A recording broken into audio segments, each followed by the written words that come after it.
Berpakaian dalam Islam kan sesungguhnya fungsi pakaian itu yang paling utama, pertama nutup aurat, itu ukurannya. Yang kedua pantas, yang ketiga baru soal mode. Di zaman kita sekarang terbalik, mode nomor 1, pantas belakangan, nutup aurat apa tidak nomor 16.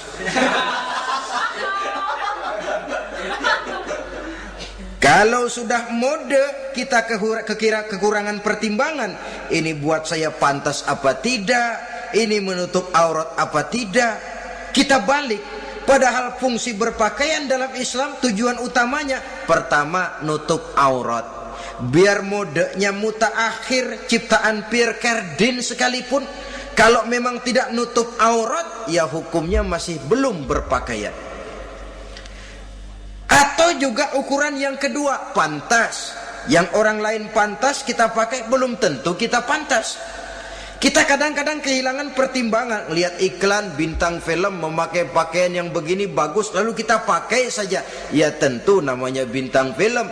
Kadang-kadang pakaian untuk show dipakai buat kondangan, akhirnya habis sekampung orang nonton dia. Ya nggak pantas toh, nggak wajar. Saudara hadirin yang saya muliakan, orang yang bertobat kelihatan dari pakaian dan perhiasannya. Kalau sudah memakai perhiasan, ya sekedarnya saja, tidak lalu dengan niat supaya orang tonton, supaya orang lihat, supaya orang tahu dia kaya, supaya timbul decak kagum, asal dia lihat orang lalu wah. Kalau sudah diwahi lalu senang. Saudara hadirin yang saya muliakan, kemudian kata Nabi lagi, wa man taba wa lam yubaddil ashabahu falaysa bitaibin. Siapa yang mengaku bertaubat tapi pergaulannya dari itu ke itu saja, seperti itu juga, tidak mengalami perubahan, maka dia belum lagi dianggap bertaubat. Kalau taubat kita dari judi, jangan bergaul lagi dengan penjudi. Dalam arti jangan berkumpul di majelis judi. Ah, saya sih udah tobat nggak main judi, tapi ngumpulnya di situ terus. Ya bagaimana? Pada akhirnya toh akan terseret juga. Saudara hadirin yang saya muliakan, jadi dengan demikian lingkungan juga sangat besar pengaruhnya dalam kriteria orang yang bertaubat. Selanjutnya Nabi bersabda, wa man taba walam yughayyir khuluquhu falaysa bitaibin. Siapa yang mengaku bertaubat tapi akhlaknya, budi pekertinya tidak mengalami perubahan, maka orang itu pun belum dianggap bertaubat. Ini juga konkret. Orang yang bertaubat kelihatan dari akhlaknya. Kalau kemarin sama orang tua songong, kurang ajar, nyelongcong, maka setelah taubat dia berakhlak kepada orang tua. Kalau kemarin kepada anak muda menindas, tidak senang kepada anak muda yang maju, setelah dia taubat dia bisa menyayangi kepada anak-anak muda. Akhlak ini lain dengan adat, istiadat. Adat biasanya hanya memandang yang lahir, sedangkan akhlak zahir batin dipandang. Contoh, seorang anak muda kalau lewat di depan orang tua membungkukkan badan, menurut adat dia sudah sopan. Tapi menurut akhlak belum tentu berakhlak, tergantung kepada niatnya apa membungkukin badan, permisi apa ngina. Kan mungkin saja orang membungkukkan badan lewat di depan aki-aki karena menghina, sebab aki-aki itu badannya udah bungkuk.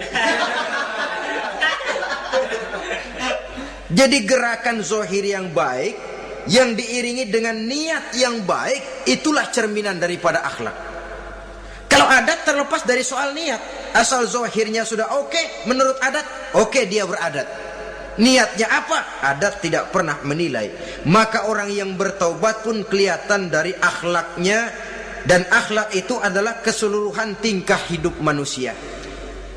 Cara berjalan ada akhlak, cara makan ada akhlak, cara duduk ada akhlak, cara tidur ada akhlak. Sehingga pantas ketika Siti Aisyah ditanya, Aisyah, Rasulullah itu akhlaknya apa sih? Beliau menjawab, karena Rasulullah khuluquhul Quran. Rasulullah itu akhlaknya Quran. Sehingga di kalangan ilmuwan lalu ada ungkapan bahwa Nabi Muhammad adalah Quran berjalan. Maksudnya seluruh konsepsi Quran sudah diterjemahkan dalam kehidupan Nabi.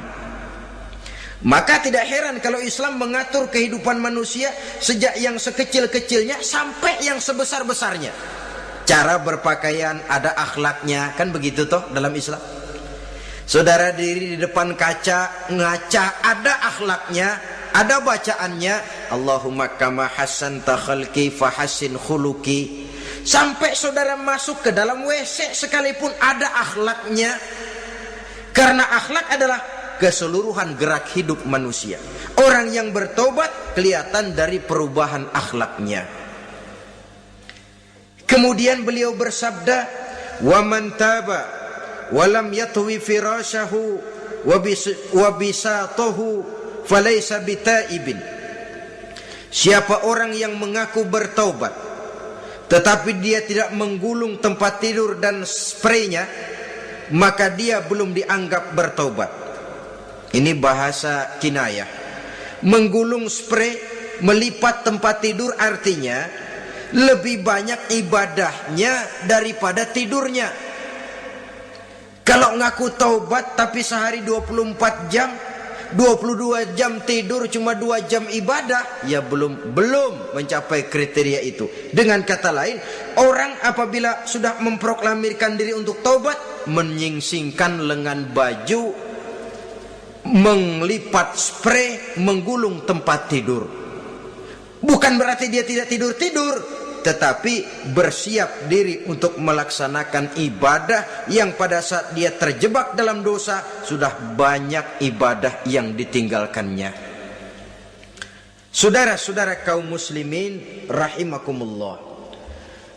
Kemudian beliau bersabda pula, wa man taba wa lam yatasaddaq